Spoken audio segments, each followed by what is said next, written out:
मानी कलाकार भी भोजपुरी में हैं और पवन सिंह ने दिखाया है ये बात को। पवन सिंह दुनिया के लॉलीपॉप पे नचाते हैं। आप पवन सिंह को बीजेपी वाले लॉलीपॉप थमा रहे थे। तो पवन सिंह बीजेपी सिर्फ और सिर्फ पवन सिंह का पॉलिटिकल करियर खराब करने के इरादे से ये जो सीट जो था ये पवन सिंह को दिया था। पोल में शत्रुघ्न सिन्हा जी टीएमसी से आए और 2,80,000 वोट से जीते। मतलब वहां बीजेपी का कुछ है ही नहीं, कुछ नहीं है बीजेपी का। तो पवन सिंह जी भी इस बात को समझ रहे थे भली बात। पवन सिंह के फेस वैल्यू के सामने नरेंद्र मोदी जी का भी फेस वैल्यू है। इस वक्त मैं अभी पटना में हूं और हमारे साथ संतोष रेणु यादव जी हैं। पवन सिंह के नाम से काफी ज्यादा चर्चा चल रहा है और इस बात को लेकर आइए भैया से मिलते हैं और विशेष तौर पर सवाल करेंगे, जो कि बहुत लोग का कहना है कि पवन सिंह जी डर गए हैं, पवन सिंह जी डर गए हैं, इसी की वजह से बीजेपी को टिकट लौटा दिए हैं। आइए इसी बात पर भैया से बात करेंगे। भैया स्वागत है, कैसे हैं? जी धन्यवाद, बढ़िया है। अच्छा, इस पर क्या राय रहेगा आपका, जो कि बहुत लोग का कहना है कि पवन सिंह जी डरने की वजह से टिकट को लौटा दिए हैं। नहीं देखिए, डर तो बीजेपी गई है ना, डर तो बीजेपी गई है। और पवन सिंह तो बिल्कुल बीजेपी को घुटना पे खड़ा कर दिया, घुटना पे रंगवा दिए पवन सिंह बीजेपी को। बीजेपी समझ रही थी कि भोजपुरी में सब कलाकार मनोज तिवारी, रवि किशन और दिनेश लाल निरहुआ जी जैसे हैं, तो ऐसा नहीं है। स्वाभिमानी कलाकार भी भोजपुरी में हैं और पवन सिंह ने दिखाया है ये बात को। पवन सिंह दुनिया के लॉलीपॉप पे नचाते हैं। आप पवन सिंह को बीजेपी वाले लॉलीपॉप थमा रहे थे। तो पवन सिंह बुड़बक हैं।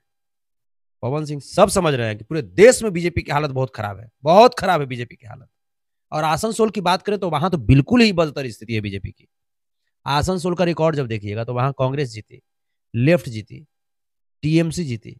बीजेपी जब जीती तो कैसे जीती? क्योंकि बाबुल सुप्रियो जी को कैंडिडेट बनाई। और बाबुल सुप्रियो जो थे बॉलीवुड के बहुत मशहूर गायक और पश्चिम बंगाल के ही रहने वाले थे, इसलिए उनके फेस वैल्यू पे लोगों ने वोट किया और 1,90,000 वोट से वो जीते। उसके बाद वो भी समझ गए कि ये बीजेपी वाला हमको ठग रहा है। तब जाकर के उन्होंने मंत्री रहते भर में, बीजेपी उनको मंत्री बनाई थी, मंत्री रहते भर में उन्होंने बीजेपी को धक्का मारा और धक्के मार करके वो टीएमसी में चले गए। टीएमसी से फिर विधायक बने, फिर मंत्री बने, वहां है वो। और बाईपोल में शत्रुघ्न सिन्हा जी टीएमसी से आए और 2,80,000 वोट से जीते। मतलब वहां बीजेपी का कुछ है ही नहीं, कुछ नहीं है बीजेपी का। तो पवन सिंह जी भी इस बात को समझ रहे थे भली बात। पवन सिंह के फेस वैल्यू के सामने नरेंद्र मोदी जी का भी फेस वैल्यू है। वो तो प्रधानमंत्री है महाराज, आप वो प्रचार मंत्री हैं, वो प्रचार मंत्री हैं, वो जियो के प्रचार करते हैं। इस चीज को आप देखो ना कि पवन जी के सामने कौन बीजेपी में टिकेगा, कोई है? तो बीजेपी सिर्फ और सिर्फ पवन सिंह का पॉलिटिकल करियर खराब करने के इरादे से ये जो सीट जो था ये पवन सिंह को दिया था, और कोई बात नहीं। अच्छा, देखा जाए कि शत्रुघ्न सिन्हा जी कहीं ना कहीं वो भी बिहार के हैं और पवन सिंह जी बिहार के हैं, लेकिन शत्रुघ्न सिन्हा जी से एक सवाल पूछा जाता है, इंटरव्यू देते हैं तो बोलते हैं कि हम पवन सिंह जी को नहीं जानते हैं। कौन है पवन सिंह जी? देखिए, जाहिर सी बात है कि एक पॉलिटिकल तौर पे अभी पवन जी का अभी पहली बार उनको टिकट मिला था। तो पॉलिटिकली सब बहुत लोग हैं, पवन सिंह नाम है, बहुत लोग हैं ना, तो पॉलिटिकली हो सकता नहीं जानते होंगे, लेकिन ऐसे तो शत्रुघ्न सिन्हा जी अपने पुत्र की तरह मानते हैं पवन सिंह जी को, और पवन सिंह जी अपने पिता की तरह शत्रुघ्न सिन्हा जी को मानते हैं। तो वहां पे भले बोलना चाहिए था लोगों को कि भोजपुरी स्टार पवन सिंह, ऐसा बोलना चाहिए था, इसलिए ऐसा बोले होंगे, बाकी ये कोई बड़ी बात नहीं है। क्योंकि पवन नाम तो बहुत है ना, इसलिए। बहुत लोग के ये भी कहना है कि पवन सिंह जी अश्लील अश्लील गाना गाए हैं, जो कि बंगाल के ऊपर सौतिनिया करके तमाम गाना गाए हैं, इसी की वजह से, डर की वजह से कि हम लोग वहां जाएंगे प्रचार प्रसार करेंगे तो हम लोग पर कुछ दिक्कत हो सकता है। मैं आपको बता रहा हूँ ये जो अफवाह है सिर्फ और सिर्फ बीजेपी उड़वाई है। खिसियानी बिल्ली खंबा नोचे, ये वाली हालत बीजेपी की हो गई है, इसीलिए बीजेपी ऐसा करवाई है। पवन सिंह एक कलाकार थे और कलाकार रहते भर में वो गाना गाए थे। बहुत सारे कलाकार हैं, शिल्पा शेट्टी जी गाई मैं तो आई हूँ यूपी बिहार लूटने, तो क्या बिहार यूपी लूट ली है? बहुत सारे लोग, कोई लोग बोले कि हम दिल्ली हिला देंगे, कोई लोग बोले कि राजधानी हिला देंगे, तो वैसे ये कलाकारी में सब चलता रहता है, इसी ये कोई बड़ी बात नहीं है। बल्कि ये बीजेपी इन तरह के मुद्दों को हवा दे रही है ताकि बीजेपी का जो नाक कटा है पवन सिंह के टिकट लौटाने से, और सिर्फ पवन सिंह के टिकट नहीं लौटाए हैं, पवन सिंह टिकट लौटाए, एक और डिप्टी सीएम है वो टिकट लौटाए, आपको गौतम गंभीर जी बीजेपी को बोल दिए कि हम चुनाव नहीं लड़ेंगे।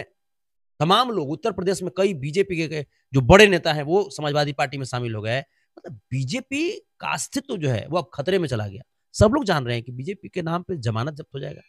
अच्छा, बहुत लोग टिकट के लिए सोचते हैं कि टिकट मिल जाए, लेकिन टिकट नहीं मिलता है। लेकिन पवन सिंह जी कितना मर्द हैं कि टिकट पहली बार लौटा है। बिल्कुल, बिल्कुल। भोजपुरी के कलाकारों का स्वाभिमान होना चाहिए, चाहे कोई पार्टी हो। स्वाभिमान से समझौता नहीं, स्वाभिमान से समझौता जो किया उसका फिर अस्तित्व क्या है? इसलिए संविधान से जो स्वाभिमान है, स्वाभिमान बना रहना चाहिए, जमीर जिंदा रहना चाहिए। सब लोग मनोज तिवारी, रवि किशन, दिनेश लाल यादव, निरहुआ जी जैसे सब लोग चापलूसे हो जाएंगे। भोजपुरी में पवन सिंह भी एक पीस हैं, खेसारी लाल यादव भी एक पीस हैं, इस बात को मानना पड़ेगा आपको। हाँ। अच्छा, जिस समाज से पवन सिंह जी आते हैं उस समाज के एकदम नाम को कहीं ना कहीं देखा जाए कि नाम को ऊंचा कर दिया है। बिल्कुल, बिल्कुल, बिल्कुल। राजपूत समाज से आते हैं पवन सिंह जी, और राजपूत समाज से बाबू कुंवर सिंह जी भी आते थे। लगा राजपूताना टाइप का लगा इनका ये डिसीजन, हाँ लगा। बाकी बीजेपी को अब सोचना है क्या करना है क्या नहीं करना है, बीजेपी सोचे इस चीज को। लेकिन ये तो भाई बहुत देखते ही बहुत आनंद आया हमको भाई, पहली बार किसी भोजपुरी कलाकार ने बीजेपी को घुटना पे रंगवा दिया, घुटना पे रंगवा दिया। पूरा अमित शाह, नरेंद्र मोदी जी, जेपी नड्डा जी सब लोग बैठ करके मीटिंग पे मीटिंग कर रहे हैं, कैसे हूं संभालो मैटर।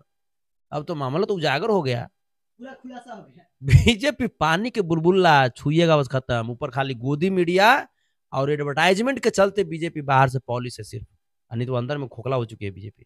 अच्छा, भोजपुरी में तमाम कलाकार हैं, जैसे स्टार में देखा जाए कि मनोज तिवारी हैं, रवि किशन जी हैं और निरहुआ जी हैं। कहीं ना कहीं इनको वहां से टिकट दिया जाता तो अच्छा रहता, लेकिन इनको उनका ग्रामीण क्षेत्र में ही दिया गया है।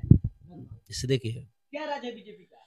हम आपको बता तो रहे हैं, बीजेपी पवन जी को बर्बाद करना चाहती थी। 2019 में कह करके टिकट नहीं दी।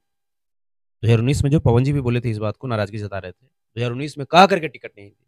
और 2024 में जब टिकट दिया तो ऐसे सीट पे दिया जहां पे नरेंद्र मोदी जी भी खड़ा हो जाएंगे तो नहीं जीत सकते हैं। नरेंद्र मोदी भी आसनसोल से नहीं जीत सकते हैं। पवन सिंह नहीं जीते वहां से। भाई मैं आपको बता रहा हूं कि नरेंद्र मोदी जी भी नहीं जीत सकते हैं, तो क्या बात आप कर रहे हैं। बीजेपी जानबूझ करके पवन सिंह का पॉलिटिकल करियर खराब करना चाहती थी, पहली बार में ही हार हो जाए। हाँ, और मनोबल टूट जाए भोजपुरी के स्टार का। इसलिए पवन सिंह बहुत अच्छा किए। अच्छा, थोड़ा सा तेजस्वी जी के ऊपर बात करना चाहेंगे कि 3 तारीख को देखा जाए कि पूरे पटना में तेजस्वीमय हो चुका था, और लोगों का कहना है कि कोई बोल रहा है कि 20 लाख का भीड़ था, कोई बोल रहा है 16 लाख का भीड़ था। आपके नजर से कितना भीड़ था? 20 प्लस था, मैंने 15 से 25 के आसपास का भीड़ था, और करीब करीब 10 लाख लोग रास्ते में थे, जो कि नीतीश कुमार जी के और एनडीए के एक साजिश के तहत उनको पटना में नहीं आने दिया गया। और देखे नहीं, 8 घंटा तक पूरा पटना जाम था। 8 घंटा तक ऐतिहासिक रिकॉर्ड भीड़ थी। गांधी मैदान में सिर्फ जनता ही जनता दिखाई दे रहे थे। जन सैलाब उमड़ चुका था अपने नेता तेजस्वी जी को देखने के लिए, दीदार करने के लिए, उनको सुनने के लिए। लेकिन लोगों का यह भी कहना था कि पैसा देकर भीड़ इकट्ठा किया गया था। जो जैसे सोच के व्यक्ति होते हैं वो वैसे ही बात करेंगे ना। भाजपा के लोग पैसे पे बुलाते हैं, ये लोग जो आए थे, ये जो हमारे जो गरीब गुरबे लोग जो आए थे, इनको भाजपा हमेशा पैसे का बात करके अपमानित करती है। हमारे बिहारी को भाजपा पैसा पर खरीदने की बात करेगा, हमारे जन सैलाब को पैसा से तोलेगा भाजपा है। तो बता देंगे ये तमाम जो आए थे ना लोग, तमाम जो लोग आए थे 2024 के चुनाव में, बता देंगे कि कैसे लोगों को पैसा पे खरीदने की बात करती है और पैसा के नाम पे लोगों को अपमानित करती है। बस चुनाव आ गया है, नजदीक आ गया है। अच्छा, विपक्षी को कितना ज्यादा डर सताता होगा जो कि इस भीड़ को देखकर, और काफी पटना में तेजस्वी मय को लेकर। विपक्षी लोग बिल्कुल अब पस्त पड़ गए हैं, पस्त पड़ गए। कोई कोई बोल रहा है, गोदी मीडिया का हवा निकल गया है, तो गोदी मीडिया का भी हवा निकल गया है। किसी को हिम्मत पड़ रहा है तेजस्वी के सामने खड़ा होने का। तेजस्वी यादव 34 साल के लाल ने ये दिखा दिया, ये बिहार है भाई, लोकतंत्र की जननी है। ये बिहार लालू यादव का भूमि है। यहाँ पे अगर जो गड़बड़ सड़बड़ की है तो फिर खैर नहीं, कर्पूरी ठाकुर जी की भूमि है। इस बात को मत भूलिए कि बुद्ध की धरती है ये, और यहाँ पे हिंदू मुस्लिम सिख ईसाई आपस में सब भाई भाई की तरह रहते हैं। ये वो बिहार की धरती है जो दंगाई रथ को रोकने का काम किया था लालू प्रसाद यादव जी के नेतृत्व में। तो बिहार की धरती हमेशा दिल्ली की सल्तनत तय करती है, और इस बार बिहार की धरती ने, बिहार के सम्मानित जनता जनार्दन ने जन सैलाब के रूप में आकर के गांधी मैदान में तय कर दिया कि इस बार तेजस्वी की सरकार होगी, महागठबंधन की सरकार होगी, और एनडीए बीजेपी का सफाया होने जा रहा है इस देश से। चलिए, अभी हमारे साथ देख रहे थे संतोष रेणु यादव थे। इस वीडियो को लेकर आप क्या सोचते हैं, एक बार कमेंट सेक्शन में कमेंट करके जरूर बताइएगा। हम संतोष भैया और मेरे बीच जो बात हुआ आप लोग कैसा लगा। इसी के साथ मैं पवन बिहारी, झटका न्यूज लाइव से, जय हिंद।